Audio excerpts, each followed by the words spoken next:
Hola, muy buenos días. A continuación le presentaré el trabajo titulado Evaluación de los factores asociados al estreñimiento en escolares del municipio Libertador del Estado de Mérida, cuyos autores son Camacho Camargo Nolis, Pérez Orlimar, Paola y Mariela, Omaña Paola y mi persona Sofía Alvarado. Mi nombre es Sofía Isabel Alvarado Camacho, soy estudiante de primer año de Medicina en la Universidad Nacional de La Plata en Argentina.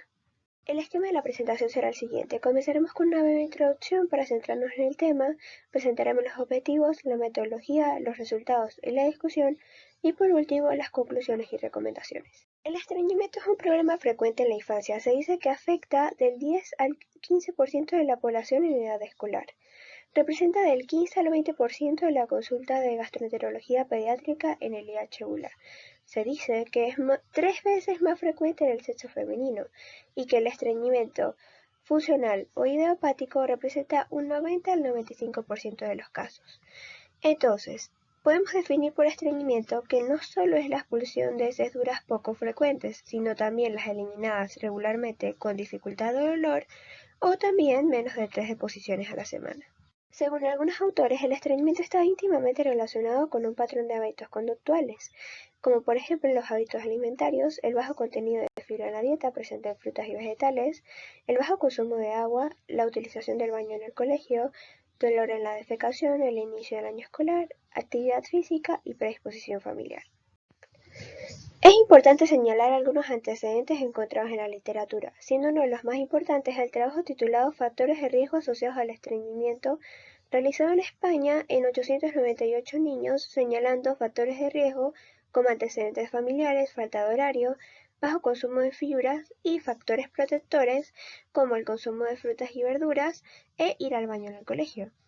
En otro estudio realizado en Holanda, en 133 niños, refieren que los niños suelen evitar ir al baño incluso cuando tienen la necesidad porque no quieren interrumpir una actividad escolar, utilizar un baño que no sea el de sus casas o preguntarle a un adulto que les permita ir. Tal se evidencia el papel de las emociones y el comportamiento en este problema. En Sao Paulo, Brasil, se realizó un estudio con 391 escolares con o sin estreñimiento, resultando que aquellos con estreñimiento presentaron tasas significativas de antecedentes familiares, bajo consumo en vegetales e ingesta de agua.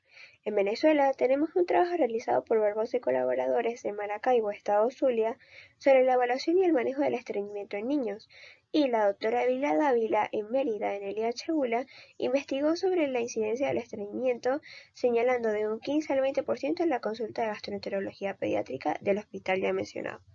En base a lo mencionado, el objetivo general de este estudio es evaluar los factores asociados al estreñimiento en escolares del municipio Libertador del Estado de Mérida, ya que no se encontró la caracterización de los mismos en la literatura nacional.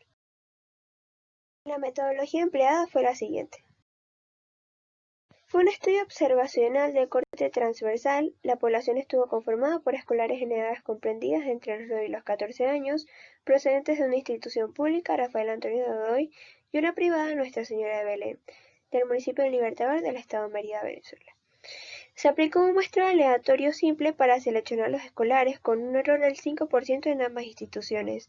Se escogieron 120 escolares, 60 en la institución pública y 60 en la institución privada.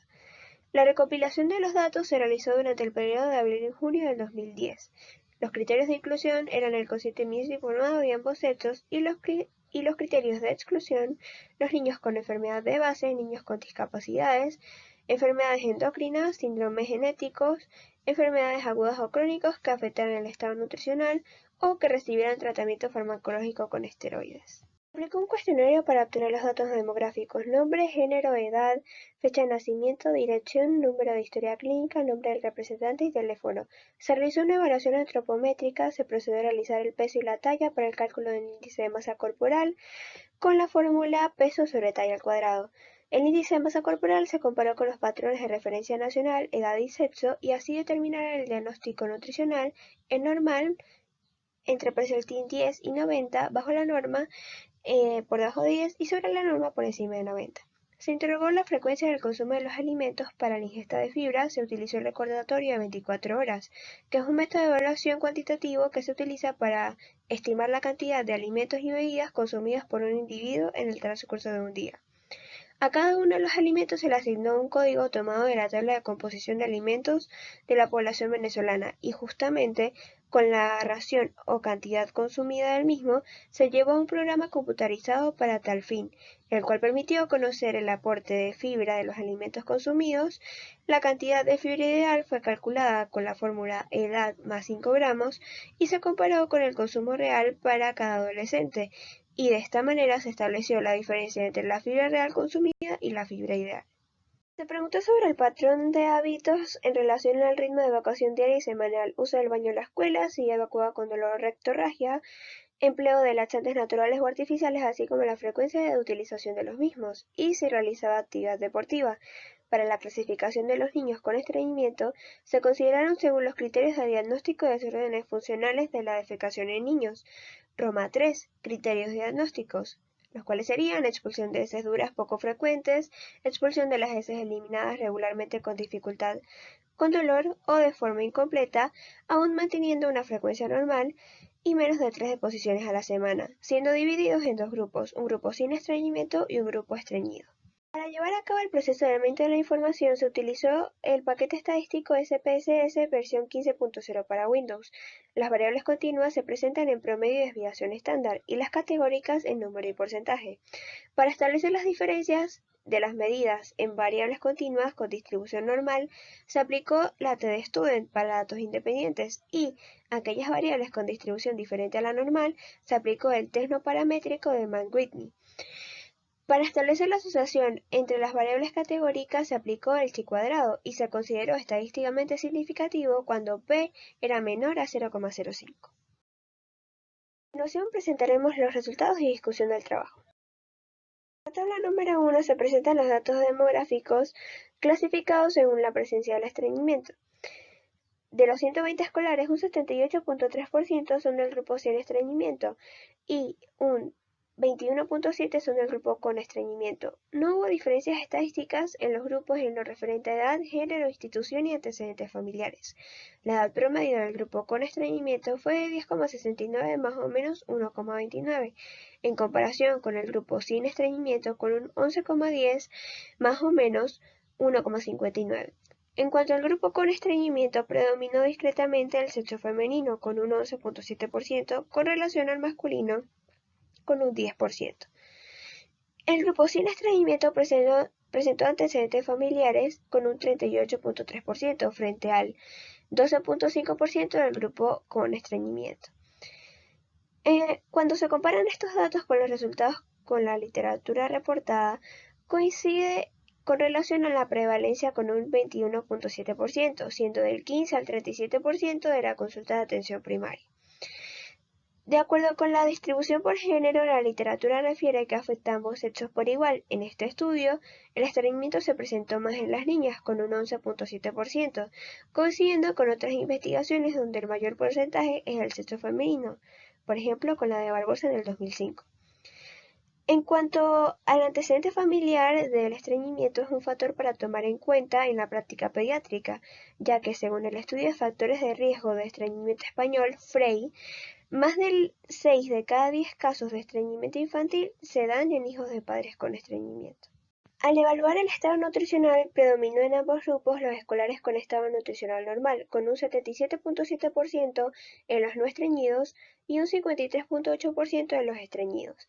Sin embargo, en el grupo catalogado como estreñido se presenta el mayor porcentaje de los niños con diagnóstico nutricional bajo y sobre la norma, siendo estadísticamente significativo con un P igual a 0,03. Existen autores que reportan esta asociación quienes refieren la relación entre el estreñimiento y la obesidad.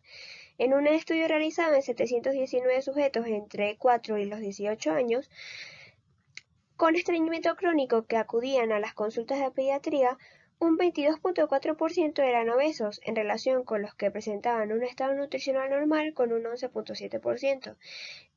En tanto que otro grupo de investigadores observó en 291 niños estreñidos y 1.602 niños controles de 2 a 14 años bajo peso para la talla con un P menor a 0,001 y una alta prevalencia de anorexia con un P menor a 0,001, siendo estadísticamente significativo y no estando clara la causalidad, se podría inferir que se deba a los factores dietéticos y a la poca actividad física. En el grupo de los niños estreñidos se muestra un patrón de evacuaciones una vez al día, por lo menos 5 veces a la semana, siendo estadísticamente significativo, y si tomamos en cuenta los criterios de Roma 3, no se incluiría tomar la frecuencia menos de 3 deposiciones a la semana, pero es de considerar la expulsión de heces duras poco frecuentes, la expulsión de heces eliminadas regularmente con dificultad, con dolor o de forma incompleta, aún manteniendo la frecuencia normal, los cuales son parámetros a tomar en cuenta a la hora de evaluar a un niño y catalogarlo como estreñido, siendo también estadísticamente significativo con un P igual a 0,01. La asociación entre evacuación con sangre y la presencia de estreñimiento. En este estudio, el 60% de los niños, es decir, el grupo estreñido y sin estreñimiento, no utilizaban el baño en la escuela, y de estos, 13,3% corresponde a los estreñidos, hallazgos similares a los reportados en el estudio de factores de riesgo de estreñimiento idiopático en España, que reportan un 57,4%. Este estudio muestra que un 36% de los sujetos no practicaban ejercicio, siendo un 10,8% el grupo con estreñimiento. Cuando comparamos esto con un trabajo realizado en escolares de 7 a 10 años con estreñimiento, muestra mejorías con actividad física leve, pero con un aumento en la ingesta de agua adicional, además que también mejora la motilidad del colon. En la tabla número 4 se presentan los hábitos alimentarios en relación al consumo de frutas y vegetales, observándose que los escolares del grupo sin estreñimiento, el 40,8% consumieron vegetales, de estos 17,5% cocidos y crudos un 6,7%, frente a un 13,3% del grupo con estreñimiento, cocidos un 5,8% y crudos un 1,7%. Mientras que el consumo de frutas fue de 64,2% en el grupo sin estreñimiento, donde las frutas en trozos representan un 3,3% y en jugos un 10,10%. En comparación al grupo con estreñimiento, con un 18,3%, los cuales solo lo hacen en un 2,5% en jugo. Hallazgos que se corresponden a estudios previos realizados por Camacho y otros por López en población de escolares de la misma ciudad, donde se destaca la baja preferencia por las frutas y vegetales. Por otro lado, la encuesta nacional de nutrición realizada en Australia señala que los niños y adolescentes no consumían las raciones de hortalizas recomendadas diariamente, por lo que la OMS y la FAO presentaron en 2003 la estrategia que incluye la iniciativa de aumentar la producción y el consumo de frutas y verduras. Una de las recomendaciones es el consumo de por lo menos 5 porciones diarias de estos alimentos, estrategia conocida como 5 al día. En relación al consumo de fibra, prevaleció en ambos grupos el consumo bajo la norma, en el grupo de los no estreñidos con un 69,2% versus un 20,8% en el grupo con estreñimiento. Un 3,3% con un consumo normal en el grupo sin estreñimiento versus un 0,8% en el grupo con estreñimiento, y sobre la norma, un 5,8% en el grupo sin estreñimiento frente a un 0% del grupo con estreñimiento. Esto realizado con la fórmula recomendada fibra igual a edad más 5 gramos. Así pues, 9 de cada 10 ensayos encontraron que la fibra es más efectiva que el placebo o tan efectiva como el tratamiento laxante. La mayoría de los estudios han demostrado su beneficio. Otra variable para considerar fue la ingesta de agua al día, donde se pudo apreciar que el grupo sin estreñimiento presentaron un aumento en la ingesta de vasos de agua al día, con un 4,36 más o menos 2,51 en relación con el grupo con estreñimiento, con un 3,92 más o menos 1,98.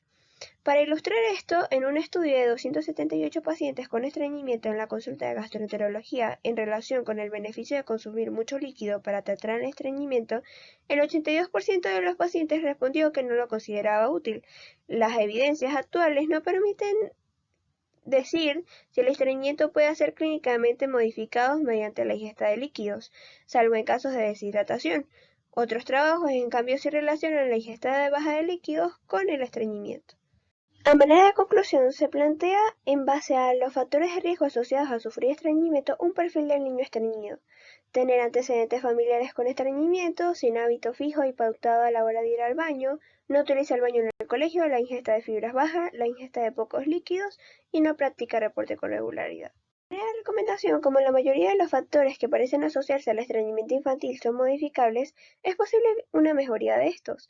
Se recomienda entonces involucrar a los padres, niños, pediatras y docentes, ya que la escuela es donde el niño pasa la mayor parte del día, reforzar el consumo de los alimentos con alto contenido de fibra, incentivar a la ingesta de agua, ayudar a establecer una rutina regular para ir al baño y alentar a realizar la actividad física.